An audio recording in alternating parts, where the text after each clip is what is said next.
Picture this, you're halfway through a DIY car fix, tools scattered everywhere, and boom, you realise you're missing a part. It's okay, because you know whatever it is, it's on eBay.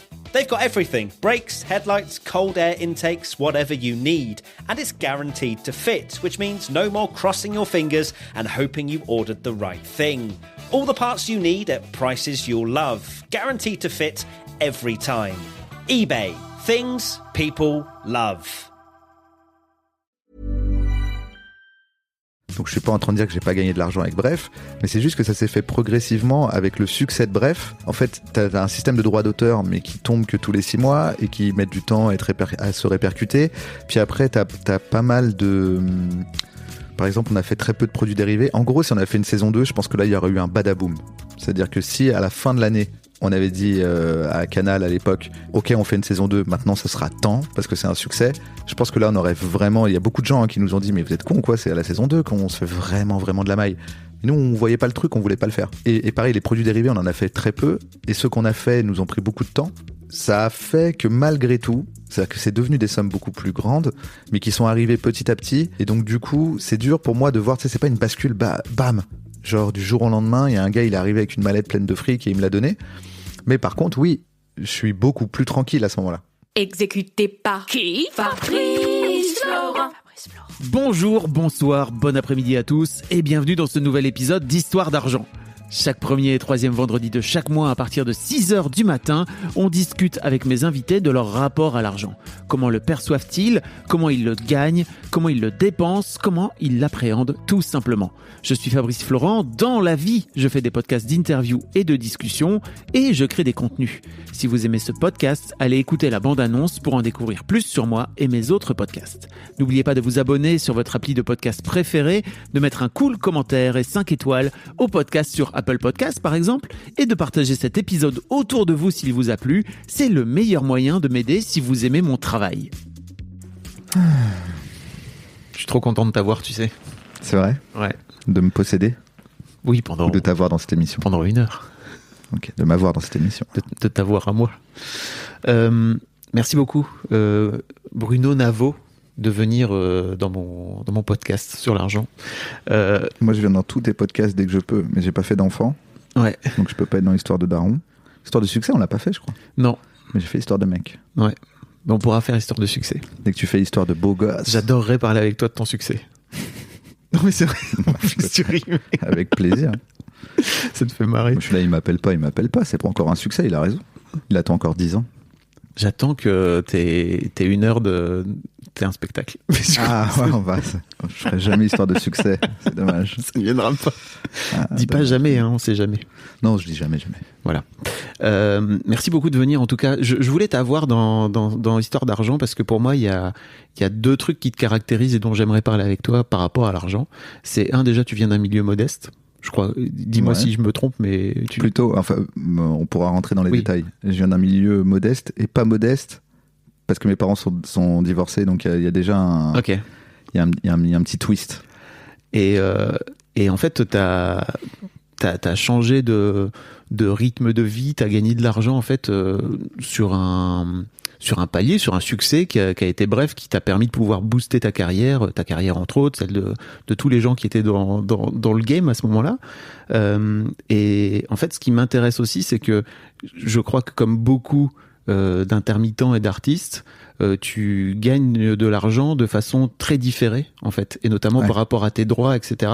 Et je crois que pour l'intégralité du monde, et notamment des gens qui sont salariés, si tu veux, il y a un truc très opaque autour de ça, et qui, moi, tu vois, en tant que gars qui vient certes d'une boîte et qui avait des revenus différés, tu vois, mais il y a un truc qui est fou en fait, c'est que tu sais pas combien tu vas gagner l'année prochaine. Ouais, c'est vrai.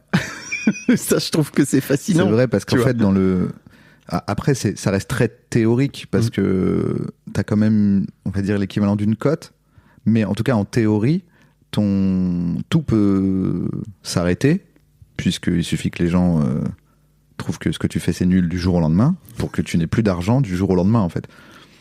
Et donc c'est vrai qu'il y a cette espèce de... Après moi je suis pas très anxieux ni rien, donc ça m'inquiète pas plus que ça. Mais oui, c'est vrai qu'il y a ce truc particulier qui, je trouve, personnellement, devient de plus en plus partagé, même avec quelqu'un qui a un salaire, parce qu'on n'est plus dans une époque où les gens croient réellement, quand ils ont un CDI, qu'ils peuvent pas se faire virer du jour au lendemain non plus. Tu vois, je pense que c'est quand même différent. Mais alors, j'entends bien sur l'aspect, sur l'aspect de toute façon éphémère de la vie et impermanent de la vie, c'est-à-dire que en gros tout change. Mais en revanche, quand t'es salarié, tu vois, et que tu bosses pendant X heures pour un employeur qui va te donner à la fin X euros sur ton compte en banque, toi, tu dans ton travail, dans ton métier, comme plein, j'imagine, d'humoristes et d'artistes, tu vas travailler à un moment donné X heures. Tu sais pas l'argent que ça va. Ça dépend. Oui. Ça aussi, ça dépend. On va en reparler. Non, ce que je voulais dire, c'est que par exemple, maintenant, il est quand même communément admis que, genre, je sais pas, si t'as 56 ans et que tu perds ton emploi, il y a peu de chances que t'en retrouves un. Exactement. Il y a peu de chances que t'atteignes ta retraite, etc. Et donc, il y a un truc où je pense qu'il y a plus de gens qu'avant. Ce qu'on appelle un peu la sécurité de l'emploi, tu vois, qui ne l'ont plus, quoi. Donc. C'est moins... Oui, je comprends. Je sais pas si c'est aussi étonnant désormais que ça. Et puis il y a un autre truc, c'est que tu fais aussi partie de cette catégorie qui a pas de CDI, qui a pas de contrat. Et je sais que j'ai des amis qui sont acteurs, comédiens, qui marchent très bien et qui par exemple n'arrivaient pas à louer un appartement dans Paris parce qu'ils ont pas ils ont pas un CDI, quoi, alors que ils ont des revenus qui leur permettraient de pouvoir allonger très facilement 2-3 ans de salaire de loyer en avance, mais ça marche pas dans le jeu, quoi, tu vois. Non, moi c'était plutôt le cas en fait. Quand il y a écrit intermittent, tu peux pas, mais vu que moi dans mon cas j'ai des sous, j'ai pu acheter, donc en vérité, ça change un peu en vérité, parce que on voulait pas me laisser louer, je me suis rendu compte qu'en fait il faut acheter de toute façon dans la vie quand tu peux. Donc c'est comme si j'avais évité une douille au départ, parce que juste on me refusait je pense que j'aurais pu tomber dans la facilité de dire attends, vas-y, on va louer ailleurs, on verra bien plus tard, et c'était tellement compliqué que j'ai acheté, et c'est en achetant que je me suis rendu compte qu'en fait avant, quand je payais un loyer, je payais le crédit de quelqu'un d'autre. Donc autant payer mon propre crédit. Tout à fait. Et c'est un truc que pour moi, c'est un des vrais trucs, une des vraies injustices qu'on a dans notre société. C'est ça. C'est de dire, attends, donc quelqu'un qui paye son loyer tous les mois pendant 30 ans, sous prétexte que, à cause de règles arbitraires, il n'a pas le droit d'accéder à la propriété, il aura mis tout cet argent dans la propriété de quelqu'un d'autre. Il est en train de lui payer, et là ça se vérifie de plus en plus. Là, il y a des études, des trucs qui disent que je sais plus combien c'est, je vais dire de la merde, mais c'est un truc genre 5% c'est 5% de la population qui détient quasiment tout le parc, ou la moitié du parc, je sais plus, de l'immobilier à Paris par exemple. Je dis c'est un peu une carotte quand même. Je peux te dire que si j'étais président, ça ferait longtemps que quelqu'un qui a payé son loyer rubis sur l'ongle pendant 10 ans accède automatiquement à la propriété. C'est que moi, en tant qu'État, je dis, je me porte garant de cette personne. Je veux qu'elle accède à la propriété. Elle a donné la preuve qu'elle était capable de sortir de l'argent tous les mois et de respecter son engagement. Je préfère qu'elle soit propriétaire que locataire. Navo 2022 ? Non. Parce que là, pour le coup, si tu veux pas faire ton heure de spectacle, c'est, je crois, beaucoup plus de travail de devenir président de la République. Ouais. Moi président. Moi président. Le truc dont je voulais te parler avant de rentrer vraiment dans l'interview, pardon, c'est que moi je pars en digression à chaque fois. Oh, c'est trop bien. Comme on se connaît, j'ai le droit, je le dis aux auditeurs. On se connaît, je suis pas en train de faire quelque chose de désagréable pour lui. Il savait à qui il se frottait et il aime bien. J'adore, de toute façon. Ouais. Et puis si tu pars dans une digression qui est trop digressante... Ouais, je dis ça parce que par exemple quand on fait des fois un bon moment, tu sais, on fait un podcast avec des potes, je leur coupe la parole alors que c'est des potes, on a l'habitude de se couper la parole dans la vie, les gens disent c'est vraiment très peu respectueux. Je fais, ah merde, mais non, en fait non, c'est notre mécanique de discussion, on adore ça, nous. On passait un très bon moment, nous. Je fais, ouais, mais il a pas pu aller au bout de son propos, mais on s'en bat les couilles. C'était plus intéressant ce que je racontais. Non, ce que je voulais te dire, c'était, je t'ai envoyé l'épisode avec Christian Junot, le premier épisode que je vous invite à aller écouter, où il parle de, en gros, des bases de la relation à l'argent, et il amène, je trouve, une vision de l'argent ou du rapport à l'argent qui est assez intéressante, qui est un peu différente de ce qu'on a l'habitude d'entendre et de ce qu'on nous a appris ou pas appris justement sur le rapport à l'argent dans notre société. Et quand je t'ai dit qu'est-ce que t'en as pensé, tu m'as dit, pour moi. Attends, tu m'as dit je suis pas d'accord avec lui. Non, j'ai dit je suis d'accord avec lui. Mais après, c'est une blague entre nous tout le temps. Donc, je précise que c'est une blague que je fais à Fab tout le temps, où ma blague, c'est de toujours dire que tout est trop de droite. Voilà. Parce que Navo est trop à gauche. Ouais, non, mais c'est une blague de gaucho. Voilà. Mais oui, je disais, je suis d'accord avec lui, mais c'est trop de droite. Mais en fait, c'est parce qu'en vérité, c'était pas la question. Tes questions, elles étaient pas politiques, et sa démarche, elle est pas politique. Même si sur la fin, il a commencé à parler des gens en communauté, et ça devenait limite intéressant puisque ça commençait par commu. Ouais. Comme commune, même commune. Communisme. Non, OT, il a pas dit. mais en fait, c'est juste que c'est comme si pour moi. En fait, c'est pas grave, je dis pas qu'il fallait qu'il le fasse, et en fait, ça n'aurait pas eu de sens de le faire, mais dans ma tête, il faut toujours mettre un disclaimer en disant les règles de ce jeu puent la merde au départ. Parce que lui, il explique comment vivre avec les règles d'un jeu. En fait, si je me souviens bien, lui, il était banquier ou un truc comme ça. Donc, en gros, lui, il a intégré des règles avec lesquelles il a l'air, en tout cas, quand il parle, d'être d'accord. Voilà. Moi, je suis pas d'accord avec les règles de départ du système capitaliste, libéral, etc. Donc, c'est comme si, pour moi, à chaque fois, il faudrait un disclaimer en disant... Parce que pour moi, c'est comme si quelqu'un donne des très bons conseils pour gagner à la guerre. Mais sans dire la guerre, c'est mal. Voilà. C'est juste ça, en fait. Ok. Mais ça veut pas dire que ce qu'il a dit, c'est de la merde ni rien. Non, au contraire, parce que moi, je suis plutôt dans son camp. Moi, je suis pas d'accord avec les règles, mais je gagne le jeu. Donc, je vais pas dire qu'il a tort. Je dis juste que je suis pas d'accord avec le jeu auquel je gagne. C'est ce qui m'intéressait de t'entendre dire et de te faire dire dans le micro, c'est que t'es pas d'accord avec les règles de jeu, mais en fait, comme il n'y a pas d'autre moyen d'y jouer, bah, autant y jouer. C'est ça, c'est du pragmatisme. Pour l'instant, en tout cas. Ouais. Jusqu'au grand soir. Bah ouais, mais bon, en fait, c'est toujours délicat comme positionnement parce que c'est un peu facile, quoi. Tu veux dire ? Bah, ma position, elle est facile. D'être pas d'accord avec le jeu, mais de gagner quand même. Ça peut sonner comme une excuse au fait que je vais pas changer de jeu. Tu vois. C'est-à-dire à quel point, qu'est-ce que je fais réellement pour changer le jeu. Et donc, beaucoup de gens peuvent me dire, oui, mais mec, voter une fois tous les 5 ans contre ton propre intérêt, c'est peut-être pas suffisant si tu veux vraiment que le jeu change, vu la puissance du jeu. Donc, je me pose pas en héros je comprends. de l'extrême gauche et tu vois, je suis pas Olivier Besancenot, tu vois. Mais j'ai un peu tendance à croire que, justement, pour moi, c'est tellement compliqué d'aller changer les règles du jeu avec un grand J ou d'attendre ou d'aller chercher le grand soir, tu vois, que c'est toujours hyper intéressant de se dire qu'est-ce que je peux changer moi à l'intérieur de moi avant d'aller plus loin et autour de toi aussi de ce fait-là, forcément. Ouais. C'est un peu ma position, tu vois, c'est commence déjà par changer toi-même avant de changer le reste de la société, quoi. Tu vois, oui, bien sûr, colibri. Mais...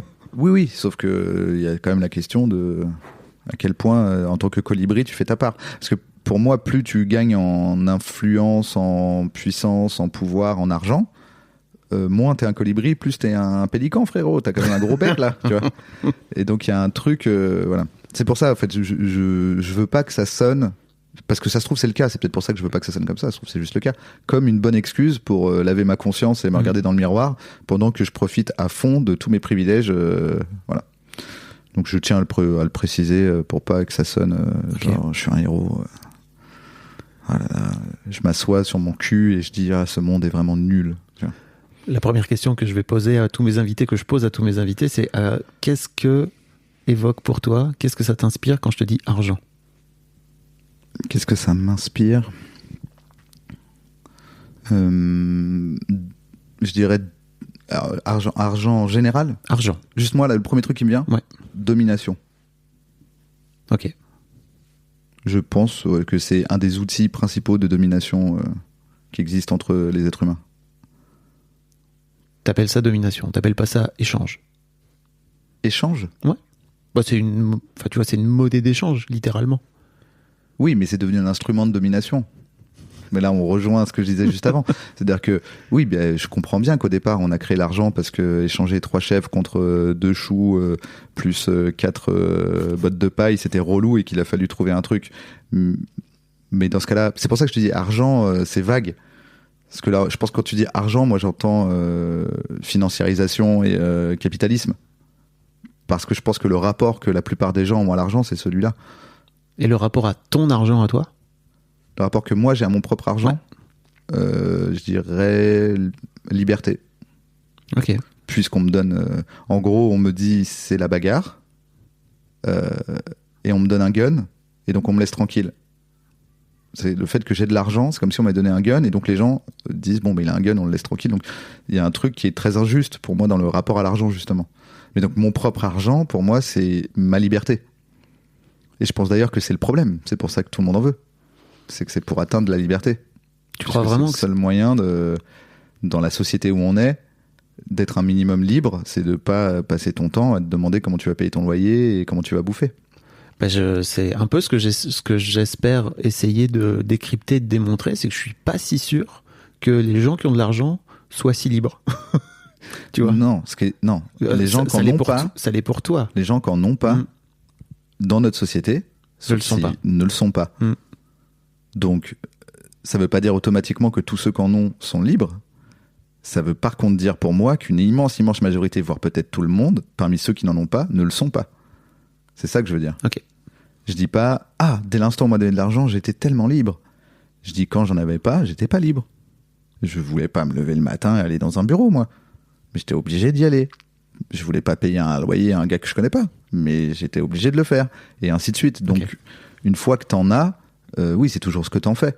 Mais en tout cas, t'es beaucoup plus libre. Faut pas non plus se raconter.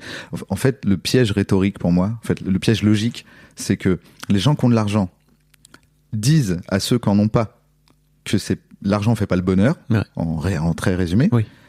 Sauf que c'est pas parce que c'est vrai que quand t'as de l'argent, ça ne fait pas automatiquement ton bonheur, que quand t'en as pas, ça fait pas ton malheur. Oui, c'est sûr.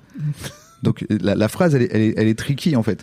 C'est pour ça que maintenant il y a un peu des... Il y a ce truc de il y contribue. Il y a un peu des... Ouais, il y a un peu des préambules en disant, bien entendu, je ne parle pas de la base de l'argent que tout le monde devrait avoir pour se sentir un minimum libre.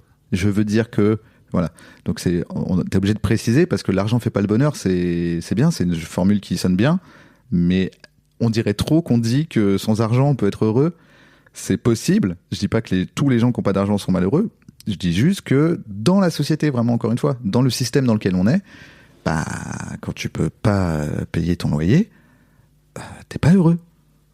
Parce que t'as froid, t'as faim, faut manger, et tout le monde autour de toi te dit il faut donner de l'argent si tu veux à manger, il faut donner de l'argent si tu veux un toit. Donc ça fait, en fait, l'argent ne fait pas le bonheur. On le dit depuis le haut de la pyramide de Maslow. Tu vois. Ouais. On dit une fois arrivé en haut de la pyramide de Maslow, l'argent ne fera pas ton bonheur. Ce en quoi je crois réellement. Mais c'est compliqué parce que tu le dis à des gens qui, dans leur immense majorité, sont malheureux, y compris parce qu'ils n'ont pas de l'argent, mais pas seulement parce qu'ils n'ont pas de l'argent. Alors la pyramide de Maslow, pour les gens qui ne savent pas, c'est la pyramide des besoins naturels, où en gros, l'idée c'est d'avoir à manger tout en bas, et puis après tu montes jusqu'à les loisirs et la belle vie telle qu'on la connaît aujourd'hui dans notre beau pays, la France, en plus, parce que je crois que la pyramide de Maslow, elle change en fonction des pays aussi où tu te trouves, quoi. C'est quoi ton premier souvenir par rapport à l'argent ? Mon premier souvenir ? Putain, j'ai aucune idée. Picture this, you're halfway through a DIY car fix, tools scattered everywhere, and boom, you realise you're missing a part. It's okay, because you know whatever it is, it's on eBay. They've got everything, brakes, headlights, cold air intakes, whatever you need, and it's guaranteed to fit, which means no more crossing your fingers and hoping you ordered the right thing. All the parts you need at prices you'll love, guaranteed to fit every time. eBay, things people love. When it comes to weight loss, no two people are the same. That's why Noom builds personalized plans based on your unique psychology and biology. Take Brittany. After years of unsustainable diets, Noom helped her lose 20 pounds and keep it off. I was definitely in a yo-yo cycle for years of just losing weight, gaining weight, and it was exhausting. And Stephanie. She's a former D1 athlete who knew she couldn't out-train her diet, and she lost 38 pounds. My relationship to food before Noom was never consistent. And Evan, he can't stand salads, but he still lost 50 pounds with Noom. I never really was a salad guy. That's just not who I am. Even through the pickiness, Noom taught me that building better habits builds a healthier lifestyle. I'm not doing this to get to a number. I'm doing this to feel better. Get your personalized plan today at Noom.com. Real Noom users compensated to provide their story. In 4 weeks, the typical Noom user can expect to lose 1 to 2 pounds per week. Individual results may vary.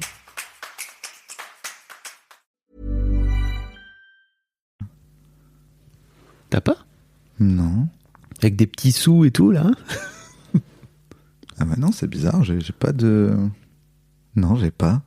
Du tout. Non, je trouve rien. C'est peut-être parce que l'argent n'a jamais été une question dans ma famille. Ok. Est-ce que tu peux développer ça, par exemple? Parce que ça dit quelque chose.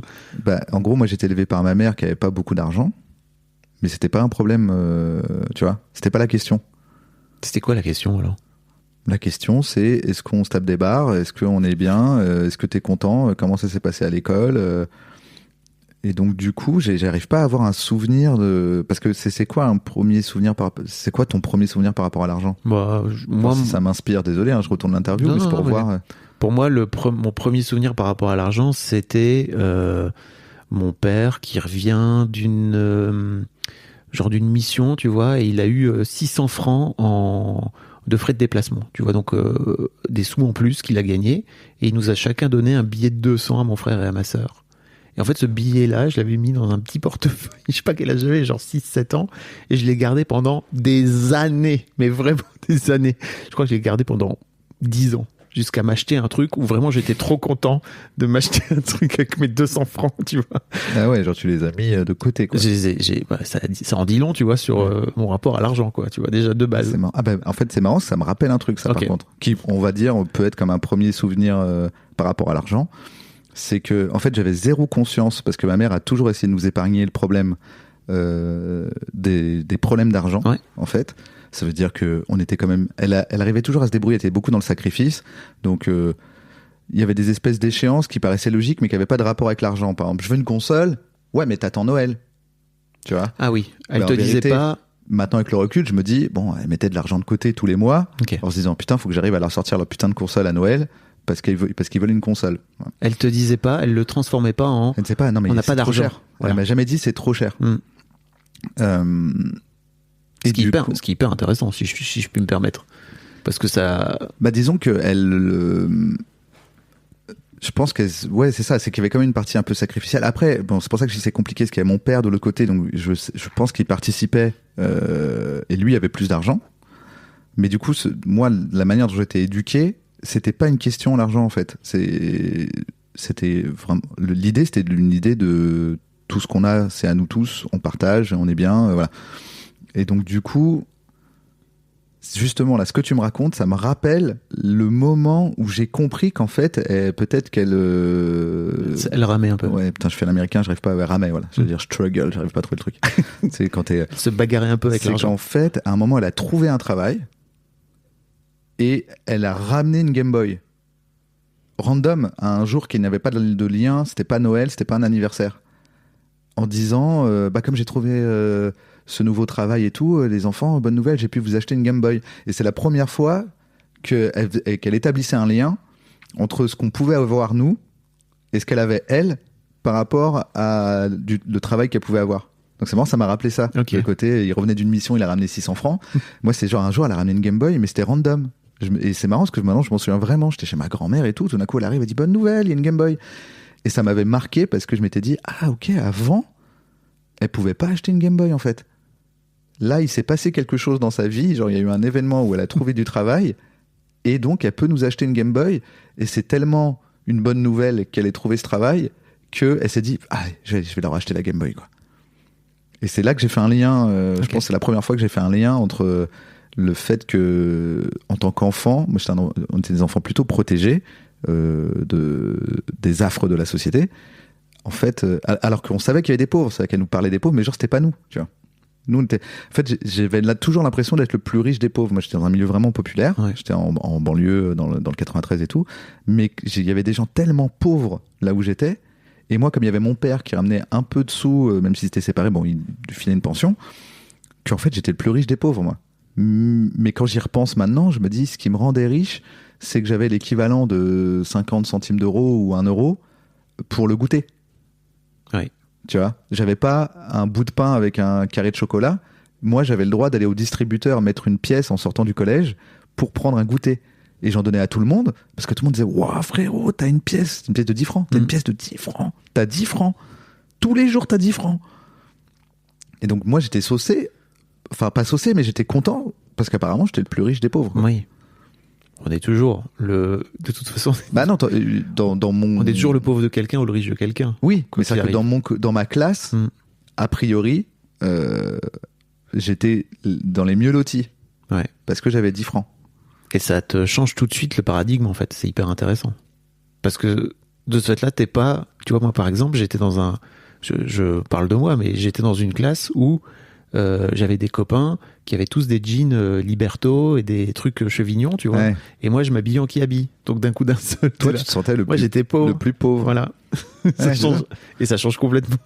Ouais. Je me suis rendu compte qu'on était pauvres très tard, en fait. Et quand tu. Enfin, pauvre. Enfin, si pauvre, selon mes critères actuels. Oui. Enfin, pauvre. Parce qu'en fait, ça sonne toujours bizarre, pauvre. En fait, c'est pas pauvre. J'aime pas le mot pauvre. Ah, t'aimes pas le mot pauvre ? Non. Ah, parce que tu veux. Mais. Classe populaire. Financièrement parlant, tu veux dire ? Oui, non, mais c'est ça. C'est parce qu'en fait, quand on dit les pauvres, ils ne sont définis que par l'argent qu'ils n'ont pas. Ok. En fait, ça m'embête le terme pauvre, parce qu'en gros, on définit une personne par un truc qu'elle ne possède pas et pas par tout ce qu'elle a autrement.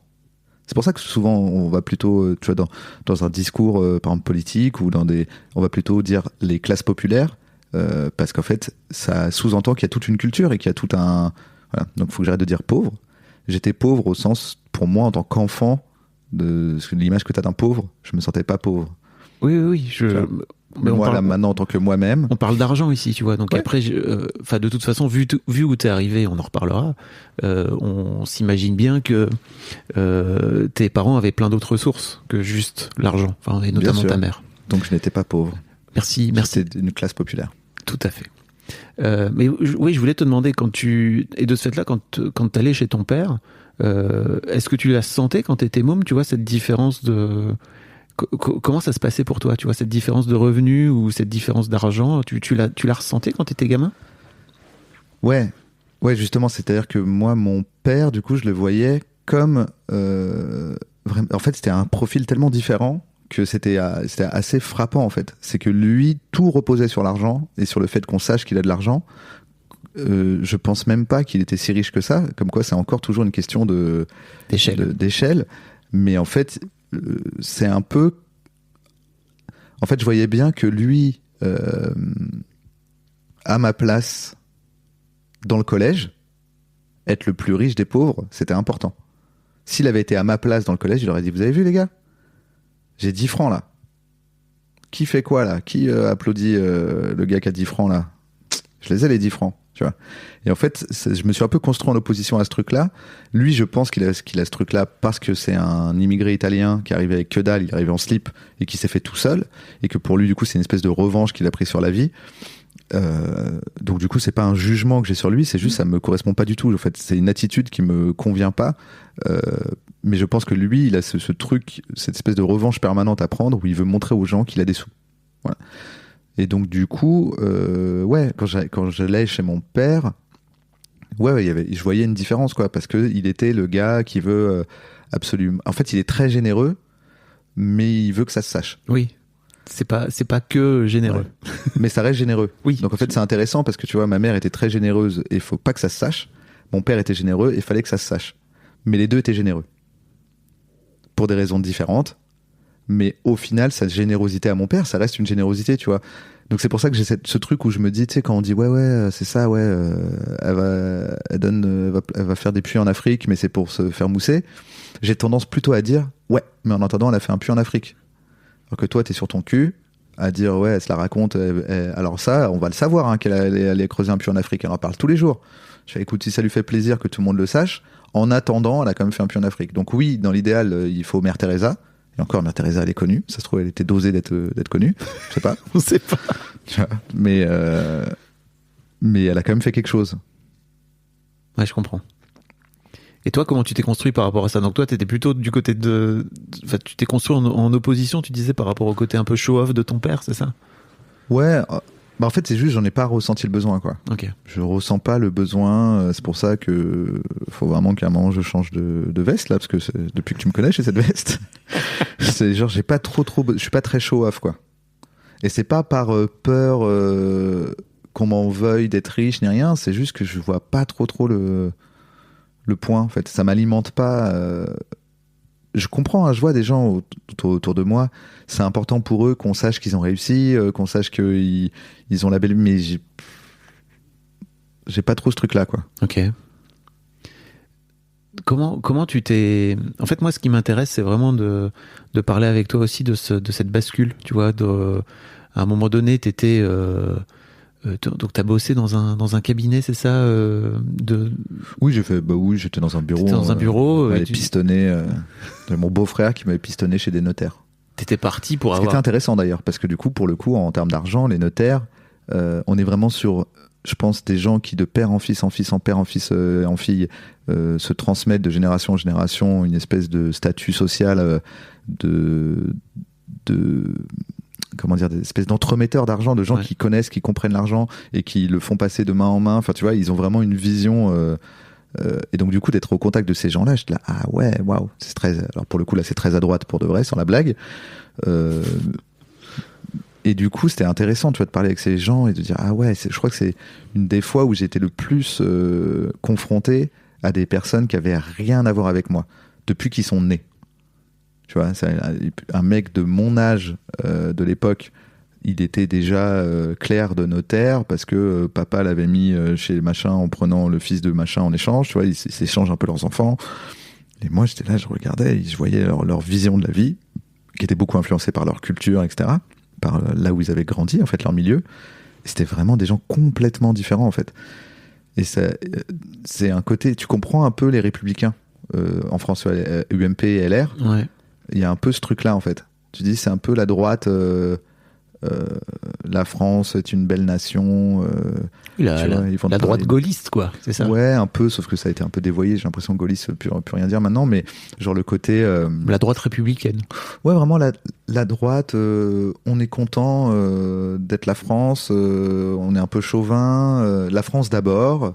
Tu vois, il y a un peu un truc, sans être ultra raciste, tu vois, mais plus patriote. Ouais, un peu patriote, un peu chauvin, un peu capitaliste, enfin beaucoup capitaliste, mais pas forcément dans la finance, tu vois. Genre la finance, tu sais, ils sont un peu à l'ancienne, quoi. Ils font des cousinades où ils sont sur des bateaux, mais enfin, tu vois, il y a un truc, c'est intéressant comme milieu. Puis c'est moins le capitaliste, je trouve, que l'idée de patrimoine. C'est ça, il y a un truc, ouais, c'est ça. Le patrimoine. Le patrimoine, tu vois, c'est vraiment avec papa qui te donne des sous pour investir dans l'immobilier, pour, tu vois, où il va vraiment te dire t'es complètement con, achète pas une bagnole. Ça perd en cote, d'abord t'investis dans l'immobilier, tu vois. Donc il y a un peu ce truc, c'était intéressant d'être au contact de ces gens parce que c'était un milieu qui était vraiment complètement différent du mien. Et de celui de ma mère et celui de mon père, tu vois. On n'était pas... Mon père, ça va être toute proportion gardée et sans tomber dans toutes les malversations, un profil à la Tapi, tu vois, le profil, hein, tu vois, le truc que les gens voient quand ils voient Tapi, ceux qui aiment bien Tapi, ils disent ouais, il s'est fait tout seul, c'était un gamin de la rue et il a réussi à monter des entreprises, voilà. Mon père, c'est plus ce profil-là. Ma mère, c'est vraiment Arlette Laguiller, tu vois. C'est vraiment, bon, voilà, c'est prolo, un jour, prolo toujours, avec même un peu la détestation de ce qu'est l'argent et de ce que ça représente.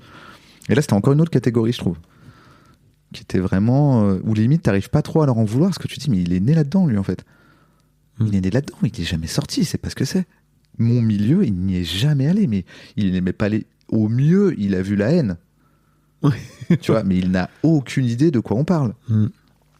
Et donc, vu que j'étais assez jeune, c'était quand même frappant de voir un monde aussi différent et de voir à quel point il est vraiment déconnecté, en fait. De dire, ah ouais, il y a vraiment deux mondes. Là, c'est vraiment totalement imperméable, quoi. Et c'est marrant, enfin, oui, bon, on va en reparler, mais ça m'intéresse de voir avec toi, en fait, le moment où tu gagnes de l'argent avec Bref. Enfin, tu vois, je crois qu'il y a un moment de bascule dans ta vie. Ouais. Où avant, peut-être je me trompe, hein, tu vois, mais j'ai l'impression qu'avant, en fait, c'est je vais caricaturer, mais en gros, c'est un hobby, tu vois, de faire des blagues. Alors peut-être avant Bref quand même. Ouais. Mais en gros, c'est un hobby de faire des blagues. Et qu'en fait, à un moment donné, quand Bref arrive, t'as l'ouverture de tas de portes, en fait, qui étaient beaucoup plus compliquées à ouvrir avant. Et qui te permettent aussi de pouvoir, je crois, gagner de l'argent assez rapidement, quoi. Je caricature un peu. Non, je vois ce que tu veux dire, mais c'est quoi la question? Ce qui m'intéresse, c'est plutôt l'aspect de bascule, c'est-à-dire comment tu fais pour te retrouver du jour au lendemain avec avec de l'argent sur ton compte comme ça qui tombe, alors que jusque-là, tu gagnais pas vraiment ta vie avec tes blagues, quoi. Tu gagnais peut-être un peu ta vie avec tes blagues. Tu bossais avec Shirley. C'est pour ça que en fait, ça s'est quand même fait assez graduellement. Ça s'est fait graduellement, mais effectivement, il y a un moment où il y a une bascule, mais qui est un peu plus progressive que ce qu'on imagine, parce qu'en fait, Bref, on l'a quand même fait en mettant tout dans le projet et en arrêtant au bout d'une saison.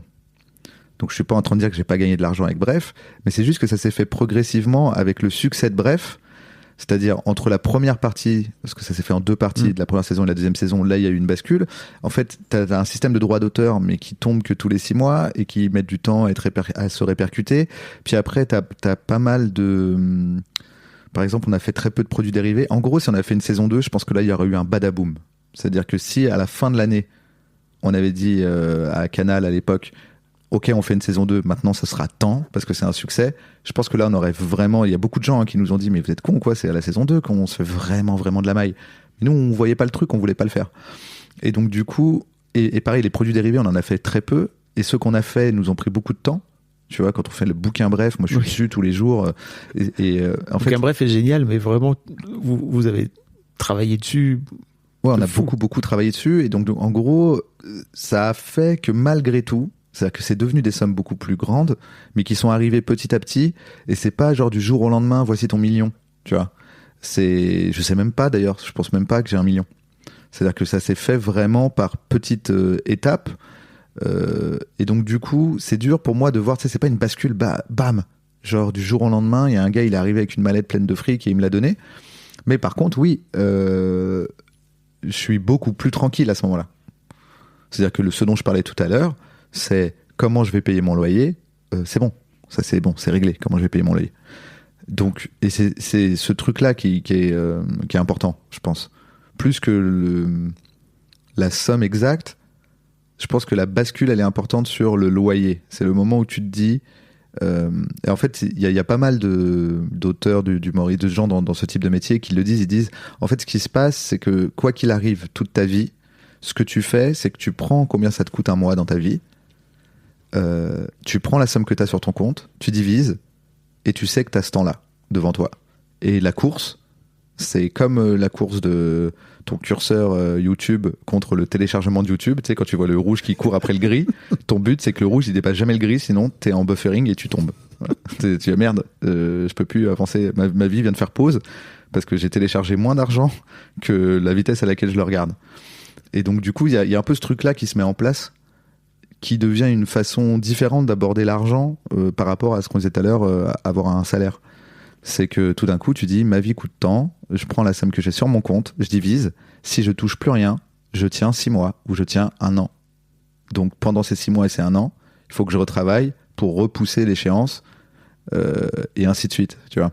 Et comme malgré tout ton niveau de vie il augmente puisque tu as des sous, tu as une phase où tu attends de voir jusqu'où va monter ton niveau de vie. Parce que moi j'en ai vu des gens, quand ils commencent à gagner de l'argent, en fait tout d'un coup t'as de l'espace pour voir c'est quoi ton vrai niveau de vie. Si là t'as argent infini, c'est quoi ton niveau de vie au quotidien? Est-ce que tu veux acheter des Rolls tous les mois, prendre des jets, et donc ton niveau de vie il est très haut? Quel est ton niveau de vie? Donc moi j'ai eu la réponse à quel est mon niveau de vie, qui tenait assez bien avec l'argent que j'avais, en me disant ok, j'ai toujours, quand ça va très bien, j'ai 3 ans devant moi, quand ça va un peu moins bien, genre période Covid, etc., j'ai 1 an et demi devant moi. Ok, c'est cool.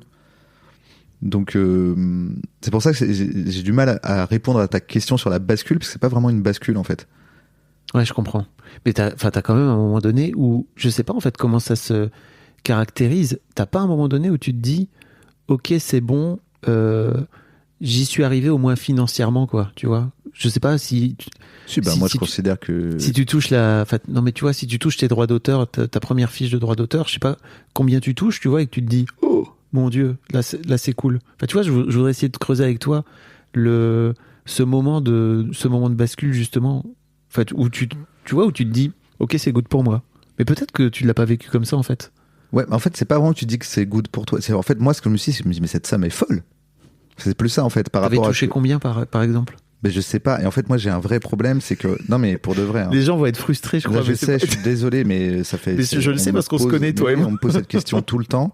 Et en fait, moi, dans mon monde, je devrais pouvoir dire, parce qu'en fait, je pense même que c'est très intéressant de pouvoir dire. Je pense qu'il y a des gens qui imaginent beaucoup plus, des gens qui imaginent moins. Il y a des gens pour qui ça va être une insulte, ce que je touche. D'autres qui vont dire, mais tu t'es fait carotte, frérot. Tu touches 100 fois moins que ce qu'on estime pour Vald, alors que c'est juste un rappeur, tu vois. Donc, mon vrai problème, c'est que par amitié avec les gens avec qui je travaille, je ne dis pas combien je gagne parce que je ne veux pas que les gens puissent se dire, tu vois, typiquement, tu peux te dire, ok, c'est sûr que par exemple que Kian gagne plus que Navo. C'est à peu près sûr, il a plus de projets, il est plus en avant.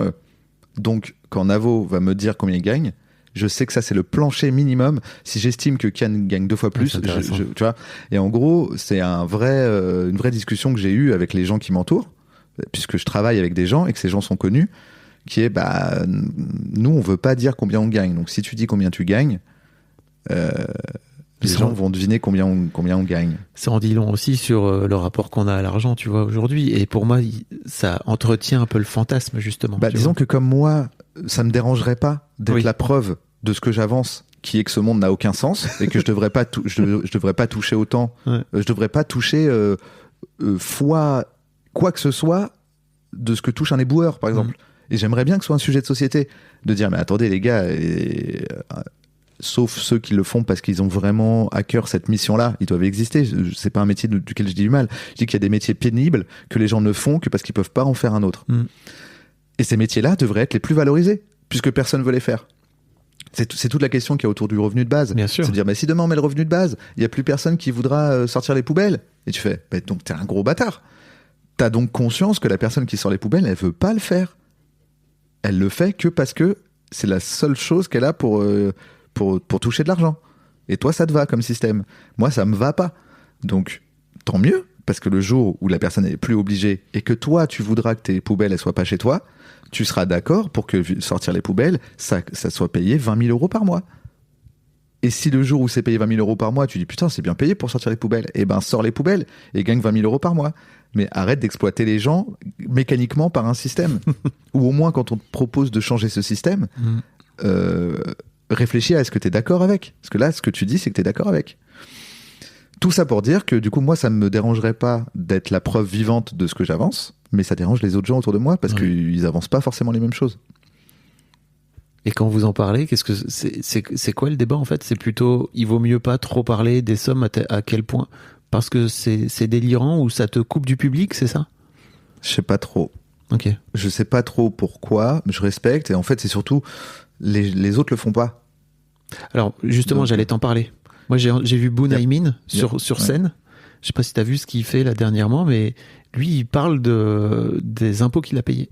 Ouais. Et donc ça donne pas son revenu, mais donc il dit ouvertement sur scène que d'ailleurs j'espère l'avoir bientôt dans mon podcast et on en parlera. Mais tu vois, il dit moi j'ai payé 164 000 euros d'impôts cette année, c'est énorme. Il dit mais ça veut dire que j'ai gagné beaucoup d'argent, donc tu vois il est un peu dans ce truc là. Mais il dit mais moi au nom de ça j'aimerais bien pouvoir dire un petit peu. Enfin, tu vois, genre les infirmiers, l'hôpital. Enfin, j'aimerais bien avoir mon mot à dire parce qu'en gros, je suis investisseur dans le truc. Quoi. Oui, c'est ça. Il a ce raisonnement de dire j'ai mis de l'argent, donc j'aime pas que mon argent. En fait, c'est toujours délicat parce que, en gros, la personne qui met plus d'argent, elle voudrait avoir son mot à dire, et donc, voilà, je rentre dans un truc un peu relou. Mais en gros, elle a son mot à dire puisqu'elle a une voix. Mais donc, ce que sous-entend cette personne, c'est qu'elle mériterait d'avoir plus de voix parce qu'elle a mis plus d'argent. Mais bon courage si on fait ça. Bah oui, ça marche jamais. Parce que tu vas voir que politiquement, tu vas pas t'y retrouver, mon pote. Bah oui. Mais donc, souvent, les gens, Boun, que j'imagine plutôt humaniste, je le situe à gauche, qui dit ça, il a raison, puisqu'il est dans un gouvernement de droite. Mais donc, si c'est parce que tu as mis plus d'argent que tu vas avoir ton mot à dire, sache qu'il y a des gens qui payent des millions d'euros d'impôts. Bien sûr. Et qui n'ont qu'une voix aussi quand ils votent. Et c'est tant mieux. Parce que si on leur donnait 2 millions de voix et que toi, t'en as que 130 000 ou 160 000, on perdrait encore plus, en fait. Ouais, je suis d'accord. Mais oui, après, je comprends ce truc de quand tu payes des impôts, c'est encore plus énervant que politiquement ce soit pas ce que tu veux. Parce que t'as vraiment l'impression de donner. Mais bon, c'est l'esprit américain, quoi. Les Américains, ils sont plutôt dans une tendance où ils disent venez, on paye le moins d'impôts possible et les milliardaires, ils donnent l'argent à ce qu'ils veulent. Et quand on fait ça, bah, les gens, ils préfèrent réparer le toit de Notre-Dame que de sortir les gens de la rue. Donc tu dis bon, c'est pas idéal. Tu m'as perdu. Non, tu vois pas ce que je veux dire? Si, bien sûr. Okay. Si, c'est juste. J'essaie de reboucler avec le sujet. Ok, donc. Donc oui, désolé, je peux pas dire combien je gagne. Oui. Si un jour je fais un projet tout seul et qui me rapporte de l'argent. Que tu montes voilà, un spectacle. Par exemple, je dirais avec plaisir. Je pense que ça me ferait plaisir. Là, le problème, c'est que j'emmène des gens avec moi qui n'ont rien demandé. Bien sûr. Tu vois. J'aimerais en fait qu'on parle aussi de. Et là, je sais pas si on rentre dans ta vie perso, tu vas me le dire, mais t'as placé ta maman dans un EHPAD. Ouais. Si tu veux, on coupera. Tu me diras. Tu m'as dit un truc génial, c'est que tu m'en as parlé en fait.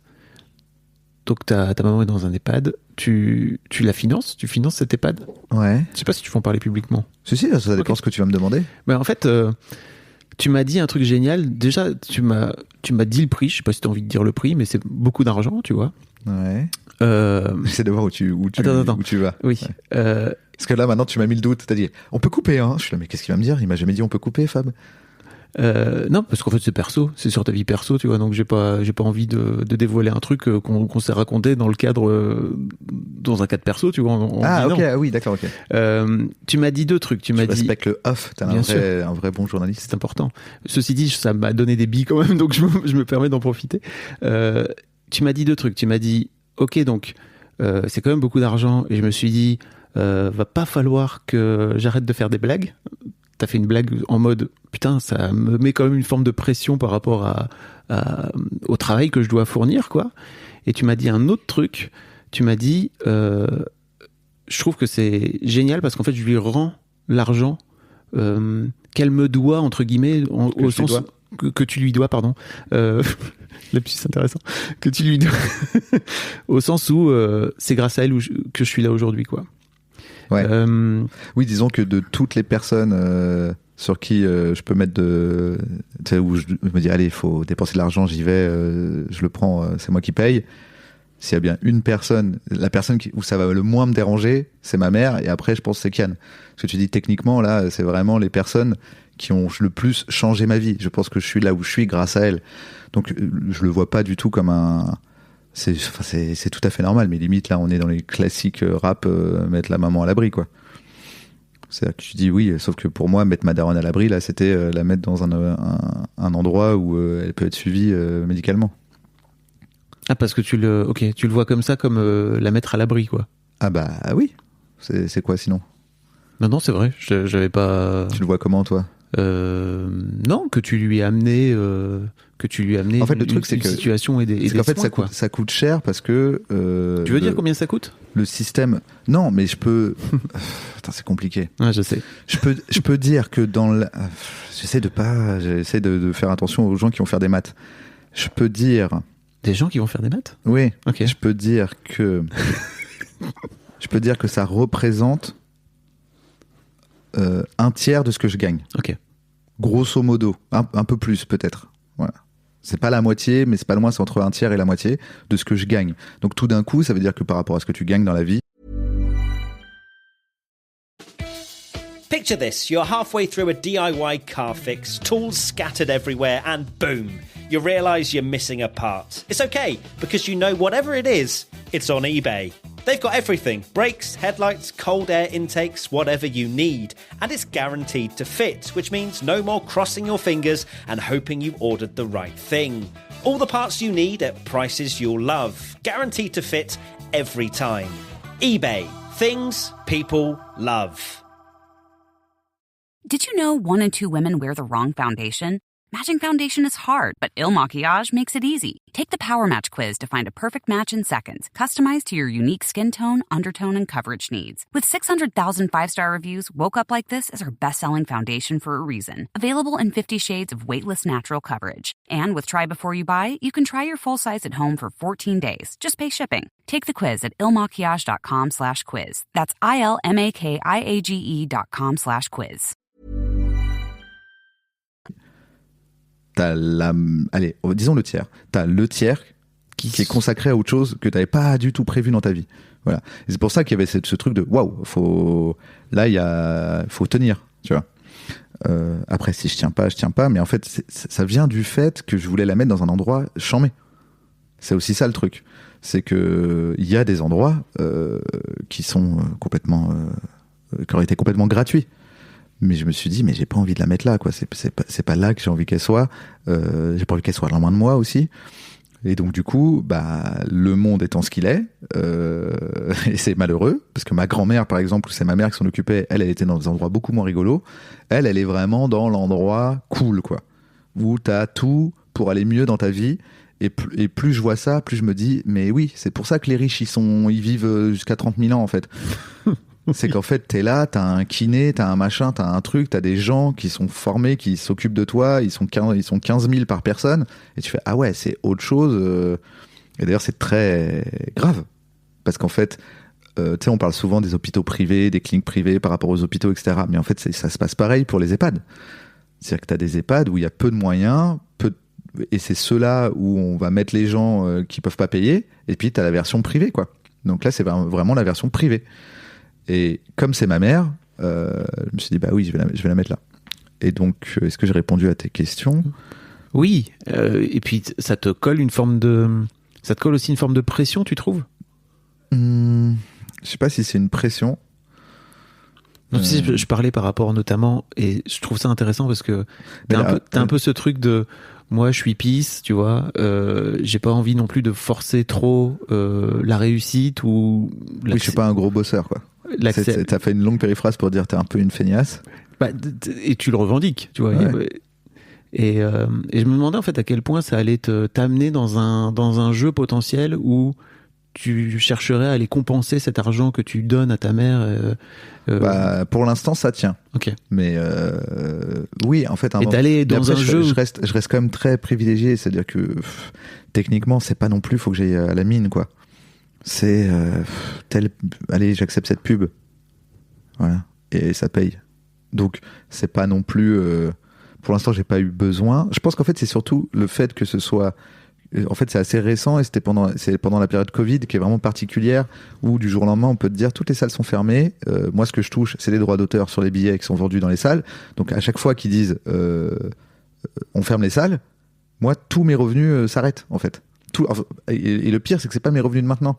C'est tes revenus dedans. C'est mes revenus dedans 6 mois, le temps ou 3 mois, où ça dépend des. En fait, c'est chaque salle de théâtre qui va aller faire la déclat, qui va le dire à la SACD qui va retrouver mon compte, qui va me donner l'argent à telle échéance. Et donc, c'est très dur à calculer, mais tu peux faire le calcul en disant, ok, dans le temps à venir, là, alors que je suis en train de payer mes impôts pour l'année d'avant qui se passait bien, et que je touche plus d'argent. Tu vois, il y a vraiment un truc où c'est des calculs un peu complexes, et je pense que c'est ça aussi qui faisait un peu peur. C'est de dire, ah merde, c'est au pire moment. Et tu t'es entouré de gens qui étaient spécialistes, parce que tu disais que t'étais pas très très bon dans tout le rap. Non. En fait, là, j'ai enfin fait un truc, c'est que j'ai des gens, et je les embrasse, qui s'occupent de mes affaires courantes, comme on dit. Et donc, en gros, ils essayent de me mettre à jour sur des trucs, des machins. Je dis, j'ai jamais répondu à ce truc-là, j'ai 3000 lettres recommandées, et ils sont là, bon, voilà, va falloir payer ça, ça et ça. Par contre, en fouillant dans ton courrier des 5 dernières années, on a trouvé tel chèque que t'as jamais encaissé, tu vois. Donc ça s'équilibre un peu. C'est que mon bordel, il me nuit et en même temps, il m'arrange. Enfin, tu vois, le fait de régler le bordel, c'était un peu des deux, quoi. Mais il y a une forme de phobie administrative chez toi ou... Ouais, complètement, ouais. C'est relou parce que, pareil, le terme a été dévoyé par quelqu'un qui est censé travailler pour nous, tu vois, c'est un fonctionnaire qui est censé bosser pour nous. Bien sûr. Et... Qui a justifié de faire de la merde. J'ai trouvé ça cool qu'il en parle. Enfin, tu vois, après, je suis d'accord avec toi sur l'aspect Oui, mais pour moi, politiquement très. Mais en fait, c'était sympa. Enfin, moi, j'ai trouvé. Tu dis au gars, ouais, le mec, il est maître nageur. Tu dis, putain, t'as sauvé personne. Il dit, ouais, mais j'ai peur de l'eau. Je dis, frérot, si t'as peur de l'eau, moi, je remets pas en question. Ça se trouve, je pense que c'est faux. Mais même si c'est vrai, si t'as une phobie administrative, travaille, va pas là où t'es. Tu vois. Oui. Sois pas politique, sois pas un homme politique. Ou au moins, gère-le. Tu vois. Oui, je suis d'accord. C'est-à-dire que si moi je peux le gérer avec des gens, je peux prendre des gens qui s'en occupent. Mais t'as mis 5 ans. Oui, c'est ce que je veux te dire. Je suis pas un homme politique. Non, je sais. Ce que je veux dire, c'est qu'à t'es au courant que t'es en train de même pour lui-même, hein, même si je suis son conseiller si c'était vrai, je lui dis bah mec, c'est débile. Ce que je veux dire, c'est que je crois qu'il y a une honte aussi de la part des gens qui ont une forme de phobie administrative de pas gérer leurs papiers parce que c'est un truc que tu devrais faire en tant qu'adulte, tu vois, et qu'on t'apprend jamais à faire. Moi, j'ai pas honte, je trouve que c'est de la merde. Okay. Et en fait, jusqu'à maintenant, c'était comme un luxe. Je me payais le luxe de temps en temps trouver, tu vois, d'avoir une lettre recommandée, dire ok, vas-y, celle-là, je l'ouvre et dire oh putain, je dois ça. J'ai été majoré 2 fois, ok, vas-y, je paye. C'est le luxe de ma flemme, quoi. Okay. Mais dans l'ensemble, maintenant, j'ai pris quelqu'un. Voilà. Justement parce qu'il y a eu des événements avec ma maman et des trucs comme ça où je dis attends, faut vraiment être un peu plus carré là. Et donc j'ai des gens très bien qui sont carrés pour moi et ça me fait bien plaisir. Okay. En fait, moi j'ai mis du temps parce que ces personnes-là, elles disent oui, on peut t'aider, mais il faut que tu nous donnes les papiers. Et en fait, c'est cette étape-là qui a pris longtemps. Je pense que pendant 2 ans, elles disaient si tu veux, on y va, mais il faut qu'on fasse un jour, on vient chez toi, on prend tous tes papiers, tu les retrouves. Tu trouves tous tes accès. Et je voulais déjà pas faire ce truc-là. J'avais déjà la phobie administrative de gérer ma phobie administrative, en fait. Putain. Ouais, je crois aussi que c'est l'une des raisons pour lesquelles les gens partent. Enfin, tu vois, si les gens qui n'ont pas accès à tes sous potentiels, tu vois, toi tu dis, bah, ça a été majoré, moi je peux payer, etc. Ça fait rentrer dans des spirales de ouf, quoi. Mais je me mettais dans la merde avant. Parce que c'était déjà le cas quand j'avais pas d'argent. Ah ouais, ok. Donc je me mettais quand même beaucoup dans la merde. J'étais là, ah putain. En fait, c'est juste que maintenant, c'est moins grave parce que j'ai des sous. Avant, c'était très relou, quoi. De dire, putain, c'est vrai que ça commence vraiment à me peser de continuer de payer l'assurance de l'appart dont j'ai déménagé il y a 1 an. Juste parce que j'ai la flemme. En fait, c'est un vrai problème, quoi. C'est genre, parce que t'es dans un déni, en fait. T'es dans une fuite constante. Quand on t'en parle, tu fais, ouais, demain. Ouais. Tête dans le seau. Hop. Ouais. Ça m'intéresse. Il y a un truc qui m'intéresse aussi, et je crois que ça intéresse beaucoup de gens, c'est la façon dont tu es rémunéré quand tu fais des blagues avec des auteurs, avec des humoristes, tu vois. Ouais. Donc là, t'es co-auteur ou t'es auteur, je sais pas. Comment ça marche ? Est-ce que t'es rémunéré X centimes d'euros la blague ? Tu vois ce que je veux dire ou pas ? En fait, déjà, c'est. Est-ce que tu le sais ? Je suis pas un. Comment dire ? T'es pas un technicien ? Non, mais c'est différent pour plein de gens. C'est moi, dans ma manière de fonctionner, ce qui se passe, c'est que je demande jamais rien au départ. Alors qu'il y en a dans ma position qui demandent. Je considère que puisque j'ai des sous et que donc je suis pas dans le besoin, j'ai pas besoin d'imposer à la personne de me faire une avance. À sa prod ou à la personne en question. Ce qui me permet de bosser, y compris avec des humoristes qui n'ont pas forcément la surface financière de me payer.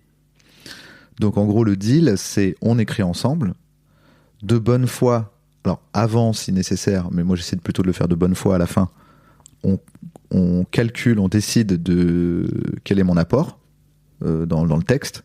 Tu vois, si t'es arrivé avec un texte quasi fini, et puis que j'ai bossé dessus avec toi un peu, que j'ai bougé 2-3 trucs, bah, ça sera 10%. Si on a vraiment tout écrit ensemble, on s'est pris la tête, on a réfléchi, on a tout fait, ça sera 50%. T'es déjà tombé sur des gens qui t'ont dit ah non, toi t'as pas fait ou toi tu disais bah on est pas d'accord à la fin. Ouais, c'est ça. En général, je dis ça me paraît peu. En fait, le truc. Alors là, on rentre dans un autre truc qui pour moi est très important pour n'importe quelle personne qui veut collaborer avec n'importe quelle autre personne dans tout et n'importe quoi, que ce soit ton mec ou ta meuf pour les tâches ménagères, ou que ce soit ton associé, que ce soit ton collègue, que ce soit quelqu'un avec qui tu fais un devoir.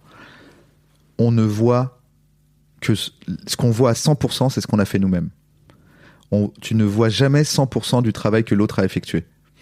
Et donc, il faut comprendre qu'à chaque fois qu'il y a une discussion autour de ça, il faut trouver le bon équilibre parce que tu seras toujours persuadé d'avoir travaillé plus. Et d'ailleurs, il y a eu des études là-dessus.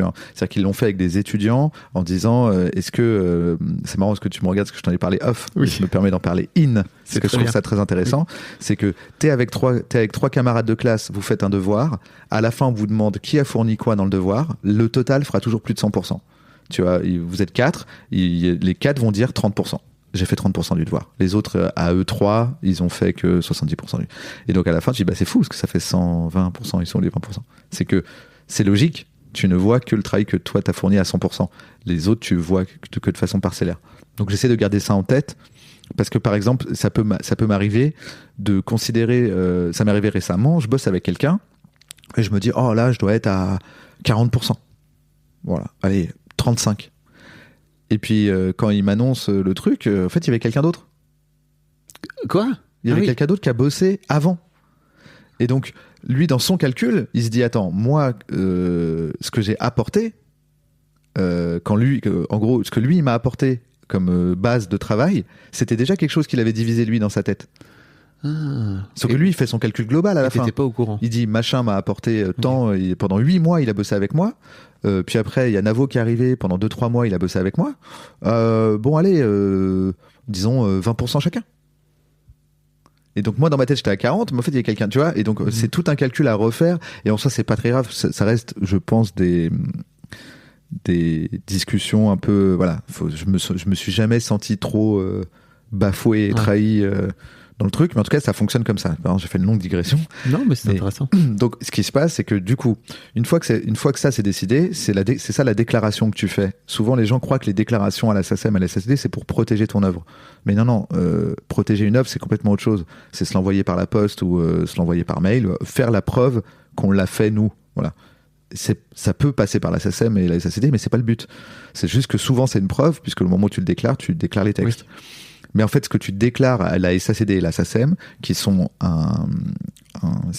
comme des sociétés de répartition, tu leur dis, il y a un truc qui s'appelle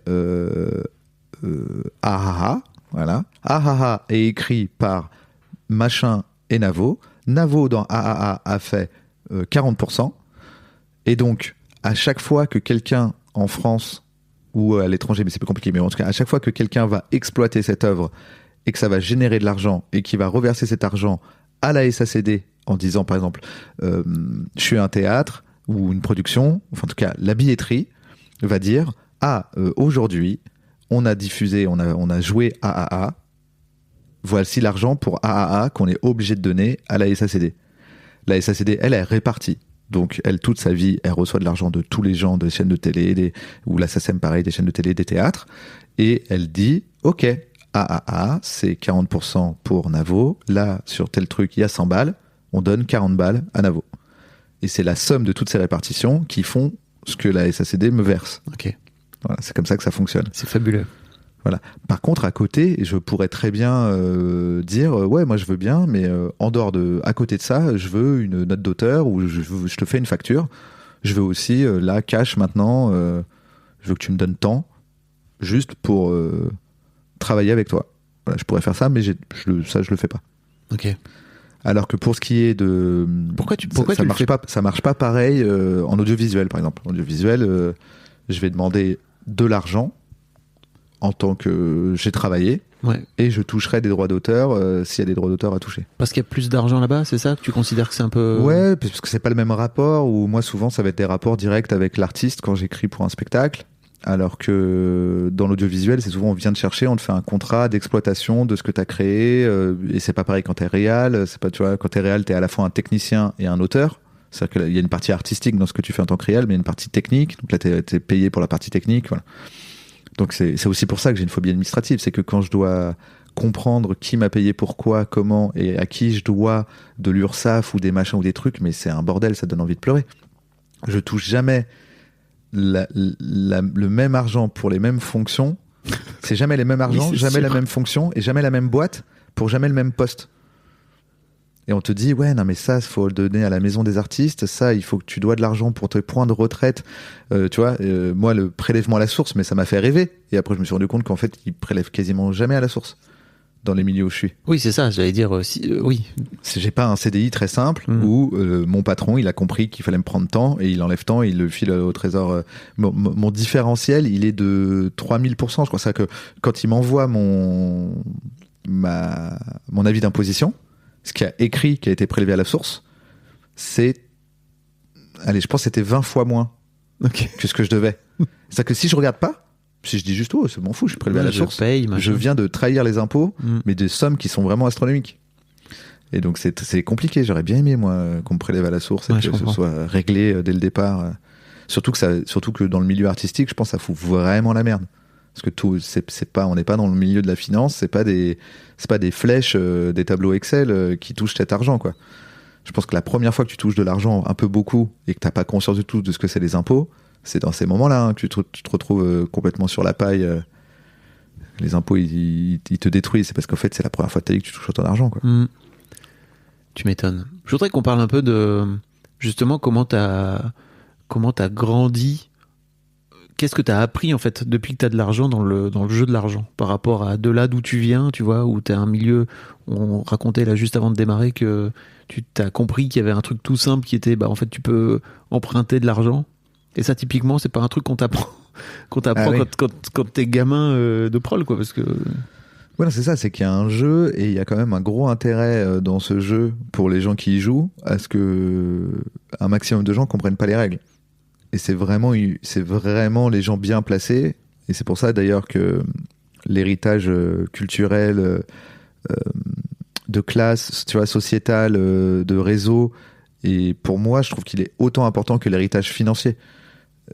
C'est que il y a plein de choses qu'on ne te dit pas, qu'on ne t'apprend pas. Tu vois, par exemple, je pensais à ça l'autre jour. Alors, c'est un peu tiré par les cheveux, mais je trouve qu'il y a une philosophie dedans. C'est quand on dit que... Je fais une longue digression. Vas-y. T'auras le droit de la couper si tu veux. Quand on dit que Elon Musk, il est milliardaire. Okay. T'es d'accord qu'on a tous compris comment ça fonctionne, les actions. Il n'est pas milliardaire, puisqu'il n'a pas vendu ses actions. D'où il sort son argent? Il est potentiellement milliardaire. D'où il sort son argent? Il est là, on le voit bien, il est dans des jets et tout. D'où sort son argent? En fait, c'est le plus gros emprunteur du monde. Ça veut dire que, en fait, techniquement, ce qui se passe, c'est que lui, il prend ses stock options, donc le fait qu'il a des actions, je le fais très résumé, allez voir Eureka ou je sais pas ce que vous voulez sur YouTube pour comprendre comment ça marche, mais en gros, lui, il va prendre ses actions, c'est comme une garantie. Il va à la banque, il dit voilà, moi j'ai 1 milliard en actions, il y a peu de chances qu'elle s'écroule en 2 secondes, donc tu peux me prêter de l'argent à un taux vraiment très cool. Donc la banque lui prête de l'argent. Ça veut dire que, à la fois, on dit aux pauvres que emprunter, faire des crédits, s'endetter, c'est être pauvre et c'est nul. Et à la fois, les gens les plus riches du monde ne font qu'emprunter de l'argent tout le temps, puisqu'ils ne veulent surtout pas revendre leurs actions. Et donc tu dis, c'est fou parce que c'est la même chose, c'est le même principe, mais qui est tout à fait géré, compris, assimilé et limite félicité pour les très riches, pour les ultra riches, et qui est pas du tout intégré, mal fait, et qui est limite un piège, le piège de l'emprunt, du crédit revolving, etc. Oui, c'est ça, du crédit à la consommation, voilà. Tu dis, mais c'est fou parce qu'en fait, techniquement, il fait un CTLM, Elon Musk. Il fait juste le CTLM le plus malin du monde et le plus stylé, avec des gens qui travaillent toute la journée pour lui pour remettre cet argent dans des boucles qui lui rapportent de l'argent. Tu dis, il y a quand même un truc où tu dis, la mécanique est la même, mais elle n'est pas du tout vécue de la même façon par les gens, parce que ça reste un rapport de domination. Et que Elon Musk, il dit, je suis pas dominé, moi. Je vais à la banque et la banque, elle me dit merci. Toi, tu vas à la banque, t'es à découvert de 2 euros de plus que ce que t'as le droit, tu te manges des agios et tu dois dire pardon. C'est jamais la banque qui te dit merci d'avoir mis ton argent chez nous. Alors qu'il prend l'argent de tout le monde et il s'en sert après pour gagner de l'argent. Ton banquier, il sort d'où son argent? C'est marrant. Donc j'ai fait une digression, pardon, donc j'ai peut-être sorti de la question. Non, pas du tout. Qui était comment je vis l'argent, c'est une grosse carotte, voilà. C'est ça que je voulais dire depuis le début. J'allais te dire, on a rebouclé la boucle. Ouais. Mais ça fait partie des trucs que t'as appris depuis que t'as de l'argent, quoi. Ouais, et je sais même pas si c'est depuis que j'ai de l'argent. Je pense que c'est en 2 temps. Ça veut dire que depuis que j'ai de l'argent, je me rends compte que ça marche pas comme je croyais que ça marchait quand j'en avais pas. Mais c'est pas genre j'ai appris parce que quelqu'un a placé mon argent et m'a expliqué. C'est même pas parce que je suis rentré dans ce monde. C'est qu'en fait, tu peux comprendre ce monde même quand t'as pas d'argent. Mais ta curiosité, elle augmente au moment où t'en as et où tu commences à te demander ce que c'est exactement l'argent, parce que t'en as en fait. Tu vois ? Il y a un truc où Parce que c'est pas tout le monde s'est mis à placer mon argent, genre il y a Elon Musk qui est venu, il m'a expliqué. C'est quand t'en as, tu te rends compte que ça ressemble pas à ce qu'on t'avait dit que c'était quand t'en avais pas. Parce qu'on te le vend comme tous tes problèmes vont se résoudre quand t'auras de l'argent, parce qu'on est bien obligé de te dire ça, parce que sinon tu vas plus travailler. On revient toujours au même problème. Après, à chaque fois, moi j'arrive, tu sais là, on me dit qu'est-ce que tu penses du sable, et j'arrive à faire une boucle et à tenir mes propos de gaucho relou. J'avais compris. Le dernier truc dont je voulais te parler, c'est en fait, on parlait tout à l'heure de patrimoine, tu vois, mais j'ai un peu l'impression que les blagues que t'écris et que les programmes que tu fais, ça crée aussi une forme de patrimoine pour toi, parce que si je me trompe pas, tu continues à toucher de l'argent de Bref, tu vois. Alors certes moins que ce que tu pouvais toucher avant, tu continues à toucher de l'argent de Bloqué, de Serge Le Mito, etc. Et c'est le principe du droit d'auteur, ouais. Ouais, c'est ça. En fait, d'ailleurs, c'est même devenu intéressant depuis qu'il y a des plateformes et tout, parce qu'avant, c'était soit une chaîne te diffuse, soit elle te diffuse pas. Alors que par exemple maintenant, quand Bref est sur YouTube, même si c'est des sommes beaucoup plus petites que quand tu passes à la télé, à chaque fois que quelqu'un regarde, tu touches un tout petit truc. Donc effectivement, il y a une espèce de patrimoine qui s'accumule petit à petit, parce que je vois bien que plus je vais avancer dans la vie, plus j'aurai fait de choses, plus si ces choses sont regardées à nouveau, je vais toucher de l'argent, et que techniquement ça peut devenir comme une rente. C'est-à-dire qu'il y a peut-être un moment où la rente devient suffisante juste par rapport à tout ce que tu as de dormant entre guillemets qui se cumule, et qui du coup devient un truc que tu touches tous les mois, quoi. Donc oui, c'est possible, et d'autant plus maintenant qu'il y a le streaming. Oui. YouTube, Netflix, enfin, peu importe, quoi. Par exemple, avant, quand tu étais un rappeur, un rappeur, je dis un rappeur parce que j'aime le rap, mais un musicien, c'était tu touches de l'argent quand tu vends ton album, et après tu ne toucheras de l'argent que si tu passes à la radio ou à la télé, en droit d'auteur, si t'es le compositeur et l'auteur-compositeur du truc. Maintenant, effectivement, Spotify, tu touches moins parce que tu vends moins d'albums, mais tu touches beaucoup plus longtemps. Et c'est pour ça qu'on voit, tu sais, maintenant, ils comptent le nombre d'écoutes quand ils calculent les disques d'or, les disques de platine. C'est que tu peux voir un rappeur qui devient disque de platine 10 ans plus tard. Alors ça n'arrivait jamais avant, parce que ton album il était vendu une fois, et puis après il traînait, mais genre jamais tu pouvais réatteindre des scores. Là, quand t'es un rappeur et que tu ressors quelque chose, je voulais dire un rappeur, pourquoi je dis un rappeur ? T'es un musicien et tu ressors quelque chose. Je pense parce que j'ai la notion que le rappeur il est quasiment toujours auteur de son truc, c'est pour ça. Parce que c'est des droits d'auteur. Ouais. Tu sors un nouvel album, ça recrée des écoutes sur ton ancien album, tu retouches de l'argent sur ton ancien album, ce qui n'était pas le cas avant. Avant, quelqu'un qui achetait un CD, il pouvait l'écouter une fois ou 1000 fois, ça ne changerait rien à ta vie. Là maintenant, si quelqu'un écoute 1000 fois, t'es payé 1000 fois. Beaucoup moins qu'un millième de fois malheureusement, mais t'es quand même payé, quoi. Ça, c'est ouf. Et donc, ça fait effectivement une forme de rente. Oui, parce que les blagues que t'as pu écrire, je sais pas, par exemple pour Shirley, tu vois, j'imagine que quand ça passe sur Netflix, non, c'est peut-être différent Netflix, non, c'est ça Netflix. Si, en fait, alors je sais plus, mais si, à la fin, tout le monde doit payer des droits d'auteur. C'est-à-dire qu'il y a peut-être des trucs bizarres. Netflix, je crois que c'est le cas maintenant. Il me semble que je crois que quasiment toutes les plateformes maintenant payent des droits, mais il y a eu une espèce de flou artistique pendant un moment. Ils se disaient, mais non, on est en Irlande. On est au Luxembourg, des trucs comme ça. Arrêtez. Si, il me semble. Mais oui, effectivement. Mais des fois, en fait, j'ai des nouvelles des copains. C'est-à-dire que je reçois la SACD, je dis, il est passé sur Rire et Chanson, lui. C'est ce qui te donne le détail. Ouais. Et je touche un peu de sous et je fais cool, il est passé sur Rire et Chanson. Mais ce sketch, on l'a écrit il y a longtemps, tu vois. Et donc je vois bien que ça se cumule, parce que je me dis à la fin, même si tu touches 50 centimes par mois pour chaque truc que t'as fait, ça paraît pas beaucoup, mais le jour où t'as fait 2000 trucs, t'as déjà 1000 euros par mois qui tombent tout le temps, quoi. J'allais dire, si dans 10 tu fais ce métier depuis quand ? Depuis 15 ans, c'est ça ? Ouais, à peu près. Dans 15 ans de plus, tu vois, t'auras fait 2 fois plus de trucs, normalement. C'est ça. Voire même peut-être plus. Donc oui, il y a une forme de rente.